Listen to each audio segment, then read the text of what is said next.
大家好，我係 Terry，歡迎嚟到泰來一道橋。泰來一道橋呢個平台係希望同大家分享一下關於心靈、文化、哲學嘅一啲知識、睇法或者心得，希望可以好似一道橋咁，俾大家能夠通向更廣闊嘅精神空間，或者能夠啟發到大家更多嘅思考。呢一個新嘅欄目叫做《易經3分鐘》，易經博大精深，一般嘅印象呢啲深嘢好難明嘅，其實都唔一定噶。易經3分鐘，希望每次大概只係用錄一個杯麵嘅時間，俾大家初步咁了解下易經究竟係乜嘢嚟噶。今次易經3分鐘開始為大家講第一個卦乾卦。我喺上一條片提到易經嘅基本結構係陰陽，陽代表天，陰代表地。周易以乾卦開始，坤卦隨後，即係話乾卦係第一卦，坤卦係第二卦，然後先至到其他嘅卦。咁係代表先有天地，然後先至有萬物。乾卦有咩特別？乾卦嘅特性就係剛健。剛健係咩意思呢？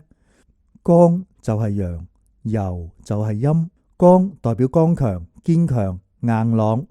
至於呢個健字呢，就有勇猛、奮發、不斷突破嘅意思，有創造同開拓嘅精神。乾代表天，乾卦代表天俾我哋嘅啟示。古人望上天，感受到天道運行，剛健不息，天就係咁樣噶啦。從卦象嚟講，乾下、乾上兩個天嘅重疊，就更加強調天道運行，生生不已，不斷創造。而人應該學習上天嘅精神。所以解釋卦象嘅象傳入邊就講到，乾卦俾我哋嘅啟發係天行健，君子自強不息。天行健，即係話天嘅活動嘅特質就係剛健，而作為一個對自己有要求、願意成長自己嘅君子，就好應該向天學習啦。所以君子要自強，不斷提升自己，突破自己，創造再創造。喺周易入邊，每個卦都有卦辭去解釋。乾卦嘅卦辭就進一步講到乾卦嘅精神啦，就係4個字：元、亨、利、貞，代表4種能力。元就係開始，代表創造，代表人生事業上嘅開創能力。